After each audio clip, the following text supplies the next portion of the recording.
Hello, Pax Britannica fans. I'm Jenny from the Australian Histories podcast, where we take a fresh look at some of the brilliant stories from Australia's past. If you have an interest in Australian history, you can dip in and out of the topic episodes that interest you and learn a little about the important and iconic incidents, people and places of Australia. Topics range from ironclad bushrangers, British convicts and intrepid explorers, to the beloved platypus or the mighty emu.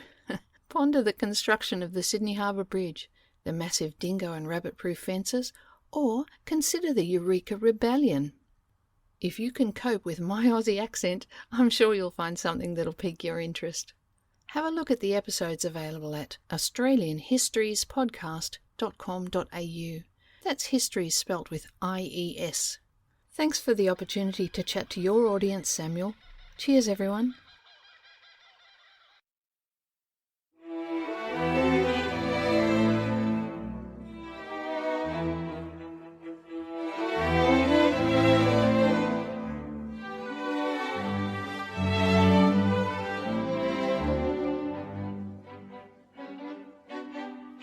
Welcome to Pax Britannica. Episode 41.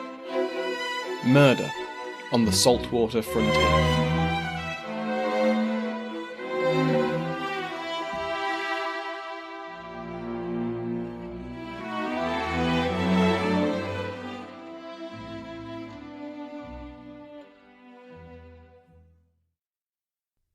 Welcome back to Pax Britannica.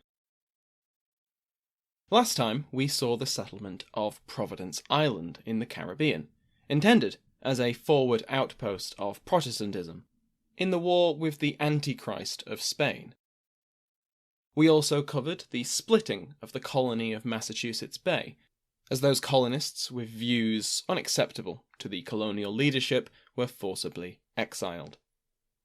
Roger Williams preached a form of religious toleration and questioned the right of the English to occupy land that rightfully belonged to native communities. After escaping Massachusetts, running through the snow, Williams established the Providence Plantation on land purchased from the Narragansett. He gained neighbours after the Antinomian controversy split the Boston Church, and Anne Hutchinson and her family arrived after being expelled from the colony. The new arrivals established their own settlement, and in a few years' time would formally unify, becoming the precursor to the modern state of Rhode Island and Providence. These were not the only English settlements in the New England area by the end of the 1630s, though, in order to keep the narrative going, we're going to skim through most of them. The settlement of New Hampshire also came out of the Antinomian controversy.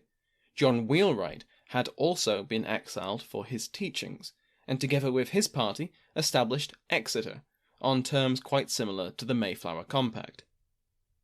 In June 1637, Reverend John Davenport established the colony of New Haven, which copied many of the political systems of Massachusetts, particularly restricting the right to vote to church members. Neither of these colonies have much of a role to play in our narrative right now, though we will return to them in the future. However, the colony of Connecticut is a different story.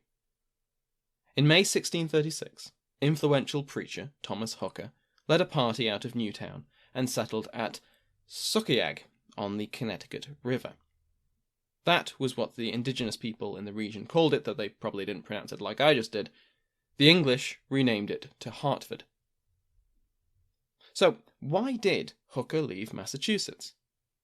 There are three potential reasons, one political, one economic, and one religious, which combined possibly explain why Hooker left the relative security of Newtown to start a new settlement.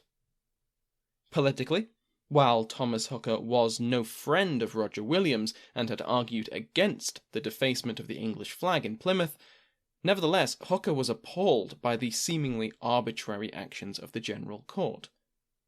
This was despite a close friendship with John Haynes, who had been governor when Williams was exiled. Religiously, Hooker disagreed with the mainstream Puritan view towards membership of the church. Not to the extent of Hutchinson, but still. Hooker believed that the usually stringent process to join the church was counterproductive. Instead, he considered a profession of faith as enough to take communion in his congregation. In this, he differed with another highly influential Massachusetts preacher, John Cotton. A historian in the 17th century argued that it was this rivalry that was the main reason Hooker upped stakes. The town simply wasn't big enough for the two of them. This wasn't, however, the reason Hooker gave for his move. His reason was economic, and he complained that the land around Newtown was too rocky and simply not of good enough quality for farming. There was little place to expand either, crammed as it was between Watertown and Charlestown, both of which were older and occupied better land. So, for some combination of these reasons, Hooker led around 100 members of his congregation on the 5-day journey to the future site of Hartford in May 1636. They were joined by the new settlements of Wethersfield and Windsor. Windsor was populated by migrants from the Massachusetts town of Dorchester, led by the magistrate Roger Ludlow. Ludlow had been appointed by the MBC to lead the burgeoning colony until more formal government could be established. Over the next year or two, a number of other settlements sprung up, and Hooker's friend, former Governor Haynes, arrived in Hartford in 1637, building a grand house which would serve as the governor's residence after his death. From 1638, the disparate settlements along the Connecticut River came together to decide what form their colonial government would take. In May of that year, Hooker preached a sermon where he argued that political authority came from the people, though by this he of course meant the elect. Let's not go crazy and call Hooker a Democrat, because he was nothing of the sort. His theory of government shared many elements with the Massachusetts Bay Company and their covenant between the church and the people. Possibly after seeing the various governing styles of Winthrop, Dudley, Vane, and his friend Haynes, Hooker did preach that magistrates had a responsibility to the people who chose them, and had the right to limit their power. Hooker then practiced what he preached when, along with Haynes, Ludlow, and other representatives of Hartford, Wethersfield, and Windsor, established the Fundamental Orders of Connecticut.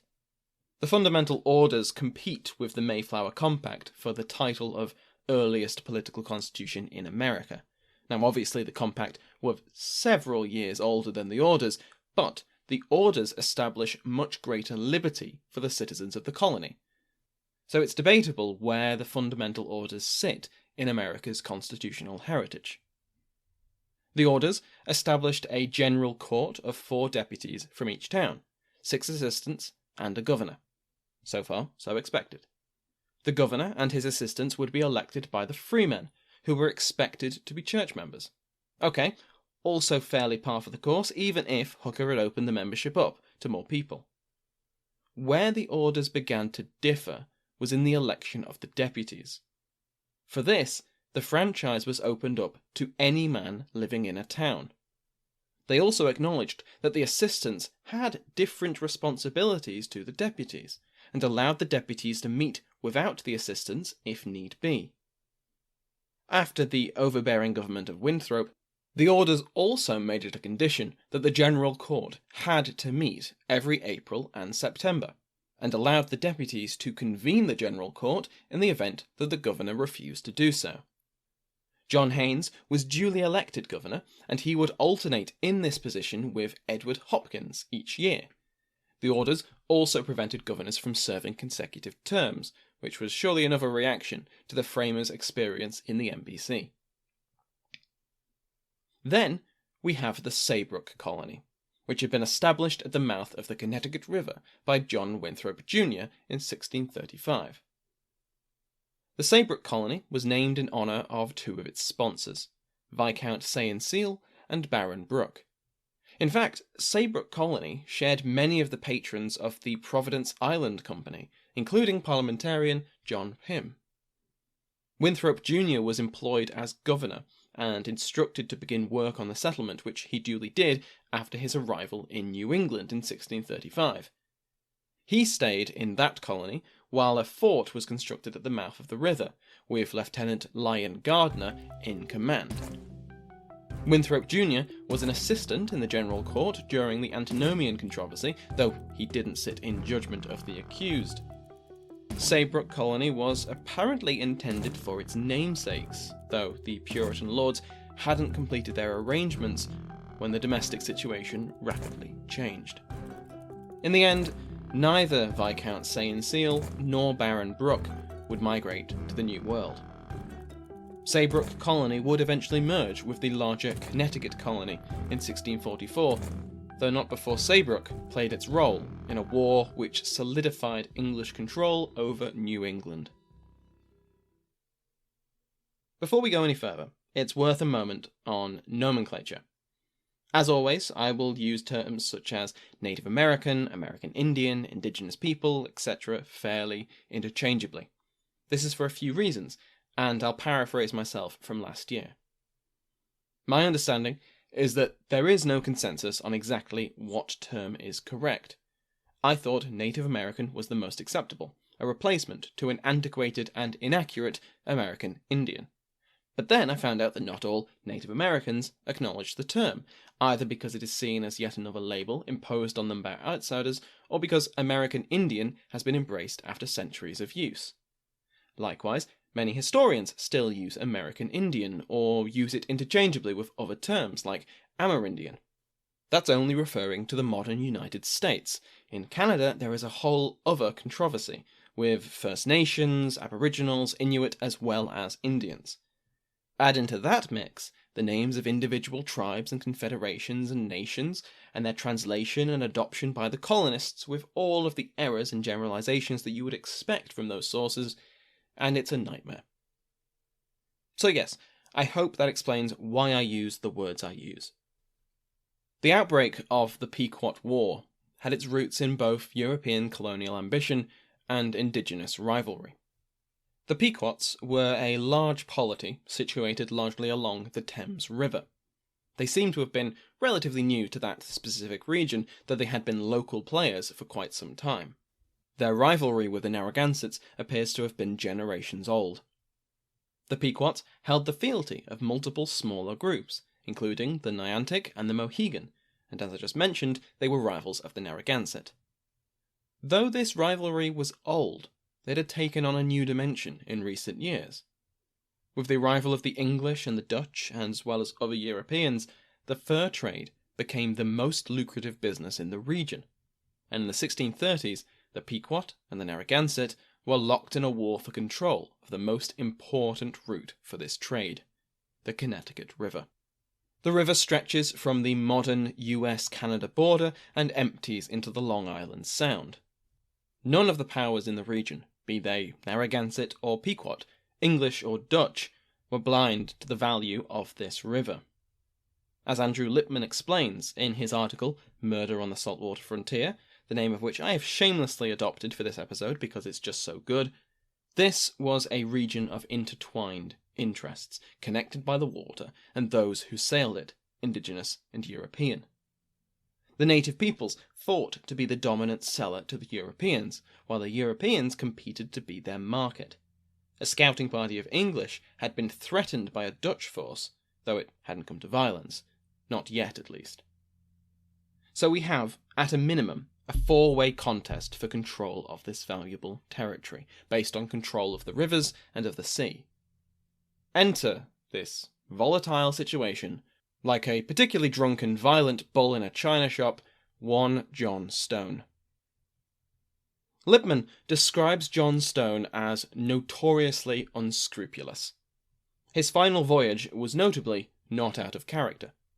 Sailing from Virginia to New Amsterdam and from there to Boston, Stone caroused his way through taverns, into married women's beds, and onto other people's ships, and tried to make off with whatever he could while he was there. In New Amsterdam, he narrowly avoided being hanged for piracy. The authorities in Boston charged him with several crimes, including adultery. They fined him and exiled him on pain of death. On his return journey, he stopped in Plymouth, where for some reason he tried to stab the governor. After leaving Plymouth, Stone continued his strategy of pissing off everyone he met by forcibly kidnapping 2 men, either Pequot or Niantic vassals of the Pequot, as hostages and navigators as he sailed up the Connecticut River. Stone was unfamiliar with the river, and his deep-hulled ship was more accustomed to the open sea. It could easily run aground on the river's many hidden sandbanks, and so he needed guidance. This concern motivated his capture of the Pequot, and it would spell his end. The kidnapping would not stand. Unbeknownst to Stone, the Pequots had recently had one of their sachems captured by the Dutch, supposedly in response to their war with the Narragansetts. The Dutch wanted to trade, and war between 2 of their trading partners was bad for business. Taking the sachem hostage was possibly meant to send a message: it's time to come to terms with the Narragansett, and go back to selling us furs and wampum. Nevertheless, when the Pequot handed over a ransom of wampum, they got their sachem back, or at least they got his corpse. The Dutch had murdered him, and now the Pequot found themselves at war with the Dutch and the Narragansett.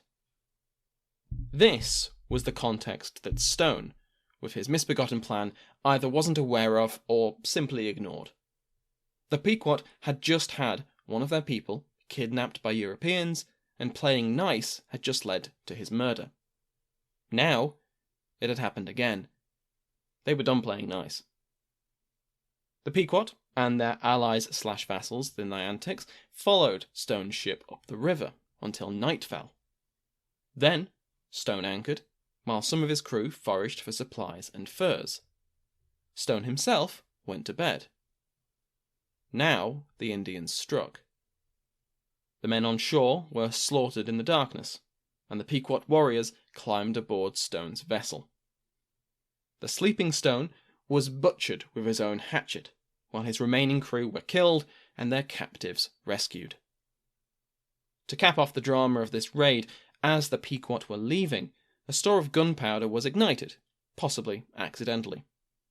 From the shore, the Pequot watched as the ship flew out of the water from the force of the explosion before sinking below the water of the Connecticut.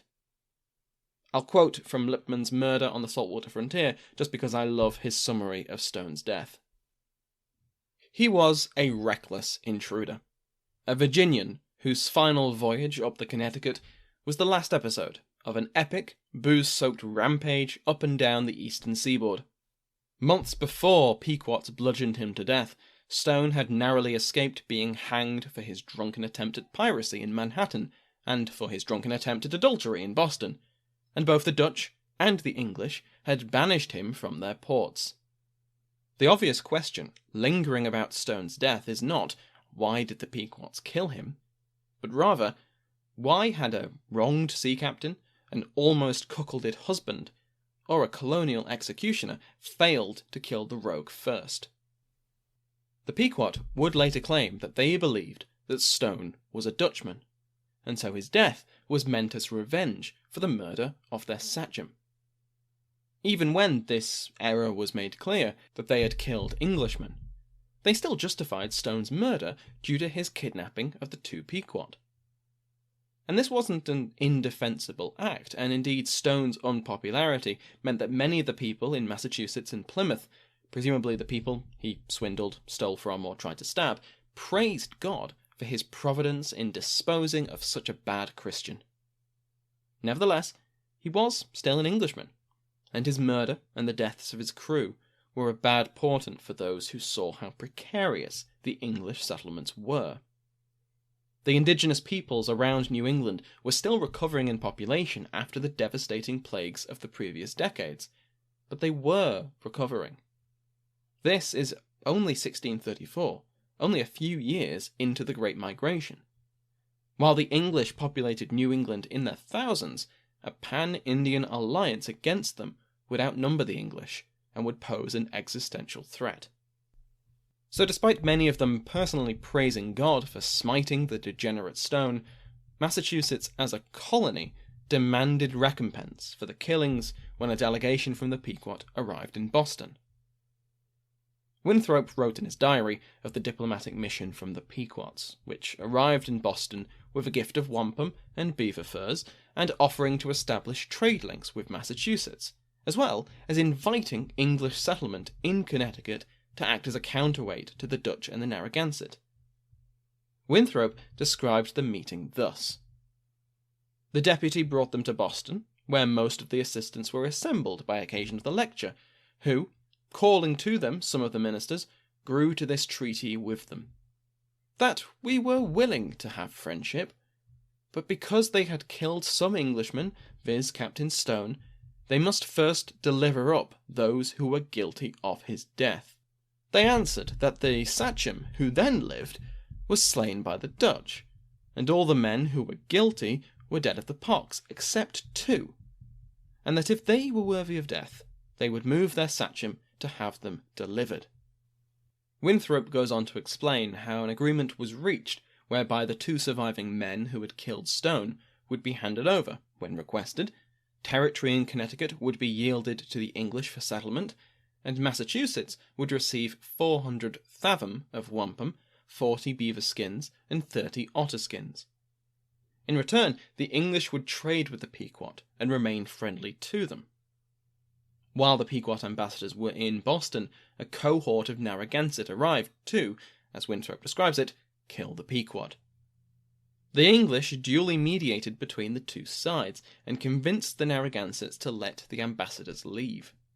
Further, the English offered the Narragansetts a portion of the tribute they had just been paid if they made peace with the Pequot.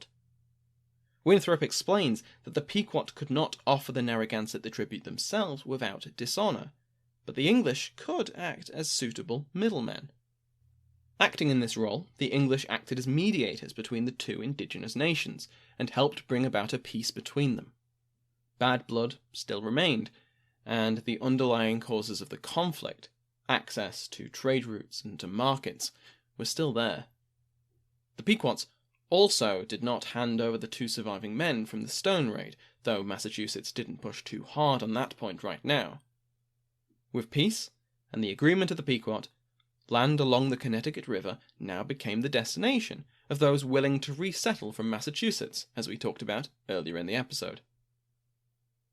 In the intervening years between Stone's death and the event which would spark the Pequot War, internal Pequot politics had their own role in the growing tension. The sachem of the Mohegans, Uncas, disputed the right of the Pequot sachem, Sassacus, to rule over him. In 1634, he fought and lost a war with Sassacus and fled into exile with the Narragansett, only returning to his position after ritually humiliating himself in front of Sassacus as penance. But, with his return, Uncas began forging friendships with the English colonists. He was particularly close with Captain John Mason, who had established the Connecticut town of Windsor. He played on the fears of the English, spreading rumours that the killers of Stone had known he was English, that this was deliberate, that it was planned by Sassacus, and evidence of an indigenous conspiracy. It appears that these rumours convinced several key people among the New England colonists, particularly John Winthrop Jr. and Henry Vane, though it's worth saying that there was a healthy amount of scepticism about Uncas's claims. Though the peace, such as it was still fragile, and it would only take a spark to start a war. We will cover the first act of that war next week. Originally, this was intended to be a single episode to finish off the season, but it grew into a monster of a script, and this seems like a fitting point to pause.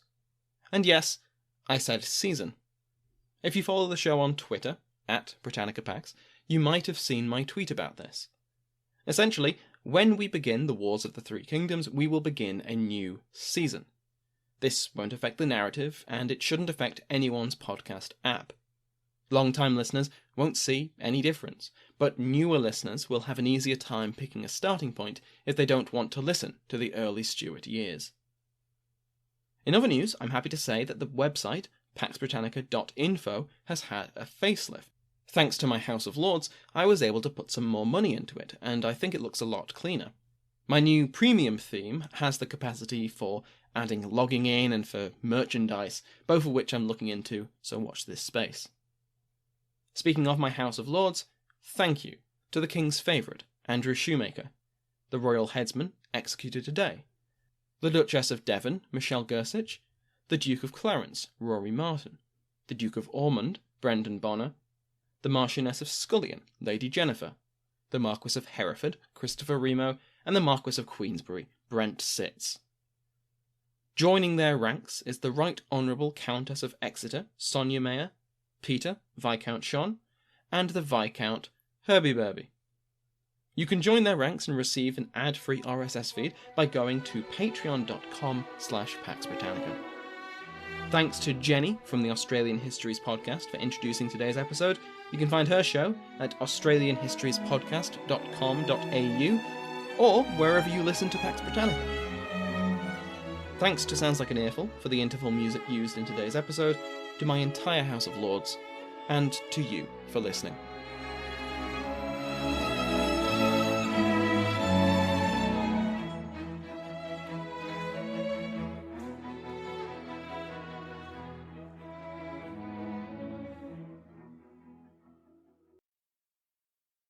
Welcome back to Sports View. Today's topic, who's the greatest of all time? For my money, it's Progressive's Home and Auto Bundle. It literally saves you money. Gentlemen, your thoughts? Look, it's simple. I've said it before and I'll say it again. Add up all the heroes, take away the zeros, and what you got? One big trophy of me saying, I told you so. I disagree. Thanks, fellas. Took the words right out of my mouth. There's really no debate. Progressive's Home and Auto Bundle is a winning combination. Progressive Casualty Insurance Company, affiliates, and other insurers. Discounts not available in all states or situations.